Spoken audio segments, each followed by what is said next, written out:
जय श्री कृष्णा मित्रों।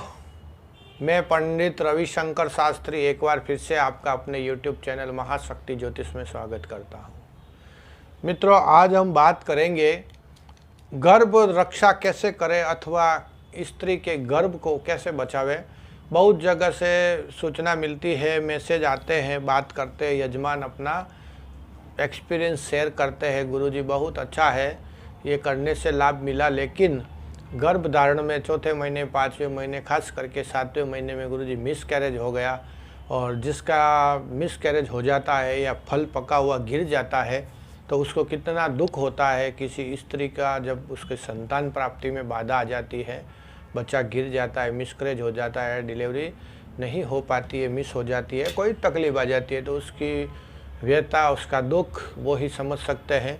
लेकिन आज आपको बताएंगे मित्रों, गर्भ धारण की करने के बाद में जब भी आपको पता चले मुझे संतान होने वाली है, गुड न्यूज़ है, खुशखबरी है, तब आपको ये एक छोटा सा प्रयोग करना है। वो अति सरल है, जिससे कि वो स्त्री को गर्भ की रक्षा भी रहेगी और प्रसव पीड़ा जो होती है, संतान को जो पीड़ा होती है प्रसव, उसमें भी काफ़ी आराम मिलेगा, ताकि शांतिपूर्वक बिना पीड़ा, बिना तकलीफ, बिना कष्ट के उसको बाल गोपाल संतान की प्राप्ति हो। और मित्रों, दुनिया में जो माँ बनने का सौभाग्य मिलता है वो बहुत ही उत्तम है। और माँ, हर स्त्री, हर औरत माँ बनने पे ही वो परिपूर्ण औरत कहलाती है। माँ का स्वरूप तो बहुत ही बड़ा है, माँ की ममता से बड़ी कोई ममता नहीं है। क्योंकि प्रसव पीड़ा जो होती है माँ बनने पे, वो स्त्री ही समझ पाती है कि कितनी कष्टदायक होती है। हम तो उसका अनुमान लगा सकते हैं, लेकिन वो स्त्री को मालूम रहता है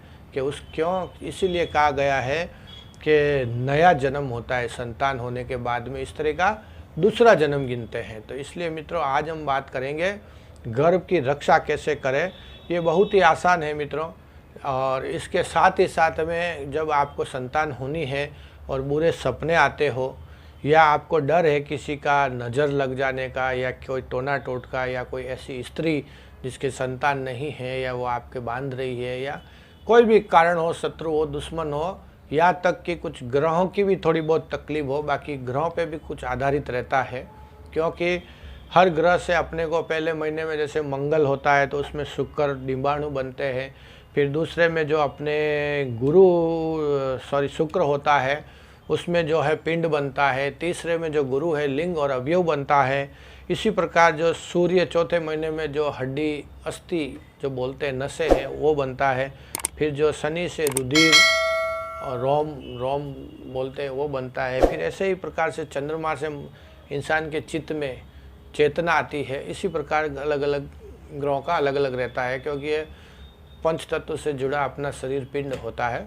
तो वो बात हम बाद में करेंगे विस्तार पूर्वक। लेकिन मित्रों, जो इसको संतान से संबंधित डर है, शंका है, पीड़ा है, या उसको कोई भी प्रकार की पितृदोष, ये दोष जो भी कुछ है, लेकिन ये आजमाने से आपको निश्चित तौर पर लाभ मिलेगा।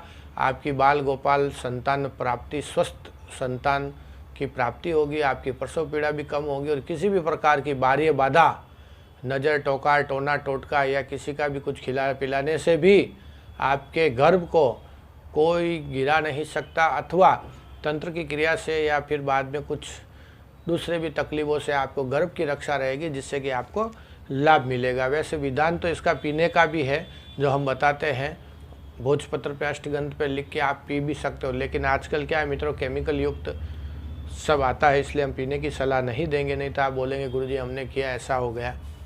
इसलिए हम वही जानकारी देते हैं जो सरल हो और सचोट हो और शास्त्र सम्मत हो। तो मित्रों, आपको अगर नई जानकारी चाहिए, कुछ शास्त्रोक्त बात चाहिए, या जेन्युइन जानकारी चाहिए, तो आप हमारे वीडियो को लाइक करें, शेयर करें और सब्सक्राइब करें। हम दूसरों की तरह जो है बातें नहीं करते हैं, या फिर उल्टी सीधी जानकारी नहीं देते। ये बाल्टी से वशीकरण कर लो, एक पुतला लेके आते हैं 10 रुपये का, उससे बोलते हैं वशीकरण कर लो, ऐसा नहीं है मित्रों। काले कपड़े तो मैं भी पहन लूँ, टोपी लगा दूँ, तो काले कपड़े पहनने से कोई तांत्रिक नहीं होता है। तांत्रिक का शब्द का अर्थ ही अलग होता है। और 3 लकड़ी जलाने से कोई हवन नहीं होता है। हवन शुरू करने से पहले 1.5-2 घंटे का विधान होता है। तो हर चीज़ में हवन नहीं होता है, वो धूप होता है। अथवा करू करू भवंतु नहीं होता है, क्योंकि भवंतु हर चीज़ में नहीं लगता है, हवन में स्वाहा लगता है। वो बात पे हम नहीं जाएंगे, लेकिन अपने को अपना ध्यान रखना है। दूसरे क्या करते हैं क्या नहीं करते हैं, पैसे मंगवा लेते हैं, वो सब मैटर आपका और उनका है, और आपको भी समझ रखनी चाहिए, सावधानी रखनी चाहिए, क्योंकि YouTube जो अपना ऐसा प्लेटफॉर्म है, सब टाइप के लोग मिलेंगे। जानकारी और सचेतता आपको रखनी है, आपको अनुभव में लेना है कि किसके साथ में कैसा व्यवहार रखना है, या आपको चैनल देखना है। तो आज हम अपने मुद्दे पे आते हैं। गर्भ धारण करना है तो आपने को गर्भ धारण करने के बाद में कुछ सामान्य सावधानी भी आपको रखनी चाहिए बहनों, माताओं, ताकि आपको अच्छा रहे। पहला तो आपको श्राद्ध पक्ष का भोजन कभी नहीं करना चाहिए। किसी की श्राद्ध वगैरह हो तो वो भोजन आपको नहीं करना चाहिए। जो अपने केस होते हैं, स्त्री के बाल होते हैं, वो नहीं काटने चाहिए जब आपको पता चल जाता है संतान होने वाली है। तीसरा, अपने को शव यात्रा में पीछे नहीं चलना चाहिए। चौथा, आपको ग्रहण काल में सावधानी रखनी चाहिए। ये 4 चीज़ें तो हर हमेशा ध्यान रखने योग्य है स्त्री के लिए। रही बात अब अपने जो यंत्र की, तो एक छोटा सा भोजपत्र का टुकड़ा लेना है, उसके ऊपर अनार की कलम से या फिर मोरपंख के आपको उस पर एक यंत्र लिखना, मंत्र लिखना है। बहुत छोटा सा लेकिन बहुत ही असरकारक और शास्त्रोक्त मंत्र है। उसमें क्या लिखना है? अस्ति गोदावरी तीरे जनमाला नाम राक्षसी